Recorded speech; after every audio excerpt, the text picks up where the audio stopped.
Alhamdulillah pada kesempatan kali ini saya mendapatkan izin dari Habib Lutfi untuk menyampaikan beberapa pesan dari Maulana, dari Romo Kiai Maimun Zubair. Karena kebetulan satu hari sebelum beliau berangkat haji, kami dipanggil, entah ada apa, tiba-tiba Gus Kamil menelpon saya. Saya diminta untuk sholat di Hotel Grand Melia pukul 8 malam, tapi saya sampai Grand Melia ternyata beliau sudah jalan menuju Hotel Dharma Wangsa makan malam. Ternyata di sana beliau makan malam dan alhamdulillah tidak seperti biasanya. Beliau itu biasanya sisa makanan beliau dilarang untuk dimakan para santri-santrinya. Tapi pada malam itu saya minta khusus sisa makanannya saya minta diberikan sama beliau. Setelah itu selama 1,5 jam saya dipanggil, diminta menghadap lagi di Hotel Grand Melia dan memesankan 7 pesan.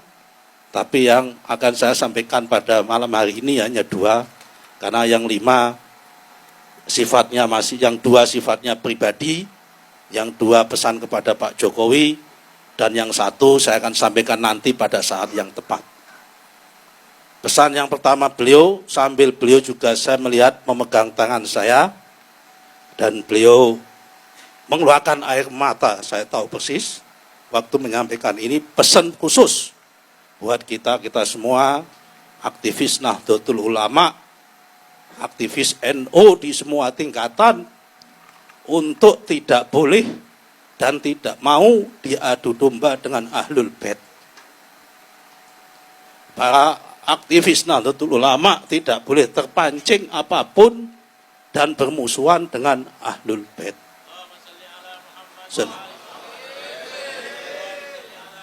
Beliau juga berpesan, kamu kalau ingin pegangan orang NU yang Habib dan Habib sing NU, NU sing Habib, peganglah Habib Lutfi.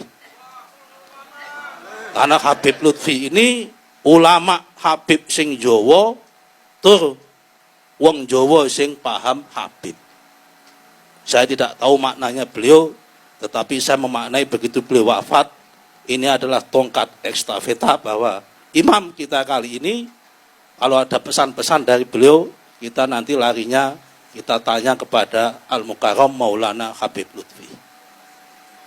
Jadi intinya yang pertama, kita tidak boleh diadu domba sama Habaib, sama NU.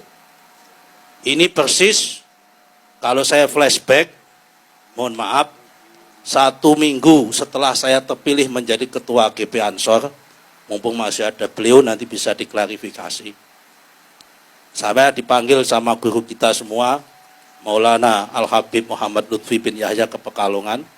Saya sowan tengah malam seperti biasanya, dan pesannya mirip sama dengan pesannya Romo Kiai Haji Maimun Zubair. Bahwa langkah pertama, orang Habaib nanti akan diadu domba antara Habaib yang Ahlus Sunnah wal Jamaah dan mohon maaf dengan Habaib yang selama ini dicap Syi'i atau Syiah. Seminggu kemudian setelah Habib Lutfi menyampaikan itu, meledaklah kasus Yapi di Pasuruan. Meledaklah kasus peringatan Haul Sayyidatina Fatimahuz Zahra di Bondowoso yang ditandingi oleh NU cabang Bondowoso, membuat Maulid Nabi di depannya. Yang itu waktu itu kami ketua Ansor bingung, diminta untuk menjaganya. Yang sini Habaib membuat haulnya Sayyidatina Fatimahuz Zahra, yang sebelah sini membuat Maulid Nabi yang dibuat oleh kiai-kiai NU, karena di sini diisukan Syiah. Kami semua ketakutan, banser-banser Bondowoso tidak berani bergerak. Kami diperintahkan Habib Lutfi, akhirnya saya mengerahkan banser dari Jember untuk supaya tidak terjadi benturan antara Habib-Habib yang dituduh Syiah yang sedang melakukan haul Sayyidatuna Fatimah Zahra dengan kiai-kiai NU yang mengadakan tandingan berupa Maulid Nabi. Ini jangan sampai terulang dan terjadi lagi. Pesan yang kedua adalah sambil bercerita tentang Mbah Wahab, karena ini tak buka rahasia, yang pertama kali membuat reinkarnasi lagu Yalal Waton adalah Mbah Maimun Zubair.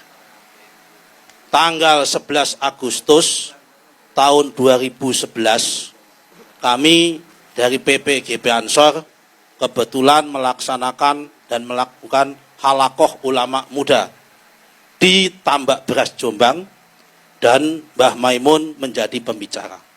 Bila malam-malam seperti ini sekitar jam-jam 8 didampingi sama putranya beliau Gus Gofur, saya sama saya di atas panggung, beliau kembali menyanyikan lagu yang waktu itu masih asing di telinga kami tapi menyentuh di hati, yaitu Yalal Waton, Hubbul Waton Minal Iman, Inhadu Ahlal Waton, yang oleh anak-anak Ansor sekarang yang nakal-nakal sering diplesetkan, bukan Yalal Waton, tapi Yalal Waton, Hubbul Waton Minal Iman.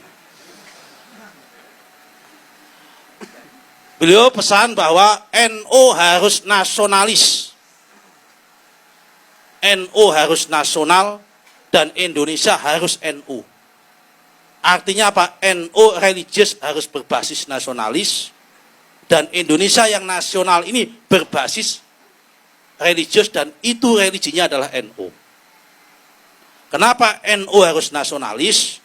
Karena beliau mengatakan sambil mengutip tafsirnya Syed Muhammad Ramadan Buti pada malam hari itu, bahwa kebangkitan peradaban Islam akan muncul dari Indonesia. Sekali lagi, kebangkitan peradaban Islam akan muncul dan datang dari Indonesia. Sambil mengutip sebuah ayat yang sering dikutip oleh beliau, dan itu tafsirnya Syed Muhammad Ramadan Al-Buti. Menurut beliau, bahwa peradaban Islam ini mengalami 7 fase, dan nanti puncaknya adalah fasenya di Indonesia. Fase pertama adalah fase Muhammadun, pada zaman Nabi Muhammad. Muhammadun Rasulullah. Yang kedua adalah fase sahabat 4, walladzina ma'ahu, kata beliau. Fase ketiga adalah asyidda'u 'alal kufar, itu adalah Bani Umayyah. Fase keempat adalah ruhama'u bainahum, itu adalah Bani Abbasiyah. Fase kelima adalah fase kaum sufi sama kaum intelektual pada masa itu, Ibnu Rus, Ibnu Sina dan sebagainya. Tarakum ruk'an sujjatan yabtaguna fadlan minallahi wa ridwana, itu fase itu. Fase keenam adalah fase Turki Utsmani. Kenapa pakai Turki Utsmani? Lewat apa? Lewat simahum fi wujuhim min asaris sujud. Karena Turki Utsmani itu hobinya membangun masjid, itu adalah min asaris sujud. Yang ketujuh adalah fase Indonesia, yaitu adalah Kazar in akhroja. Dengan kalimat Kazar in akhroja, syat'ahu wastahla wastahan, itu al-ayah itu yang mengatakan bahwa kebangkitan Islam di dunia akan datang yang ketujuh dari sebuah negara, di mana negara itu adalah penghasil biji-bijian, dan negara itu bukan negara Islam, tapi mayoritas Islam. Negara itu ada ajaran Nasrani, juga ada ajaran Yahudi. Itu dimaknai oleh Syed Ramadan Buti dan dikutip berkali-kali oleh Mbah Maimun adalah Indonesia. Karena itu NU harus menjadi kekuatan nasionalis di Indonesia. Dan ditutup sama pesannya beliau, Pak Ilmi Faisal, mohon maaf, karena NU harus nasionalis, saya pesan sama kamu Nusron, kamu jangan keluar dari Golkar.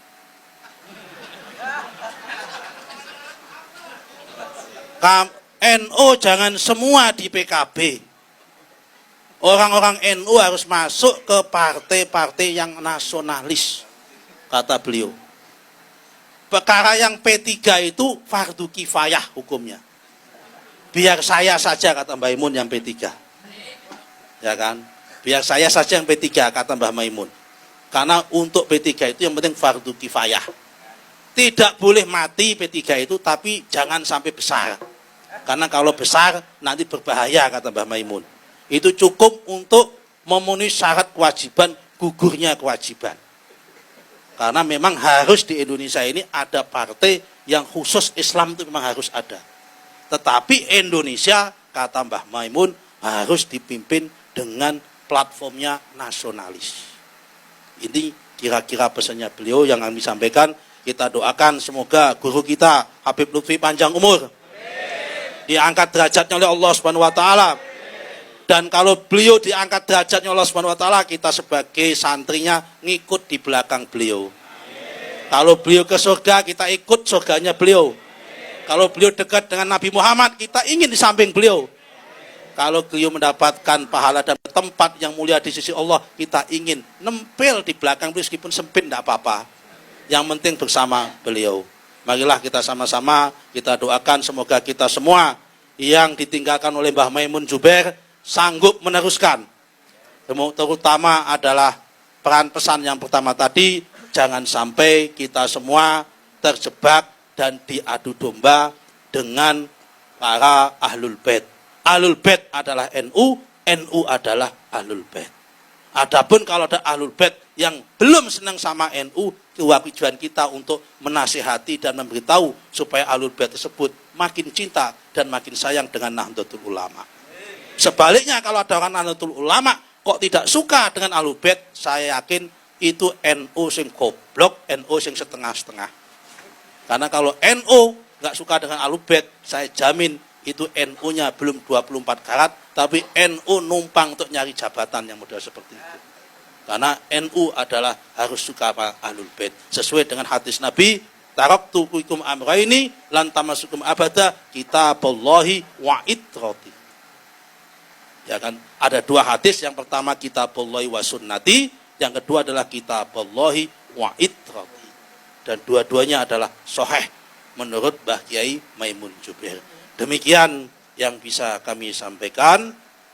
Kalau kita orang NU, penutup salamnya wallahul muwaffiq ila aqwamit thoriq. Kalau orang PDIP, penutup salamnya wabillahi taufik wal hidayah. Barang siapa dekat dengan Pak Taufik, insyaallah banyak hadiah. Wassalamualaikum warahmatullahi wabarakatuh.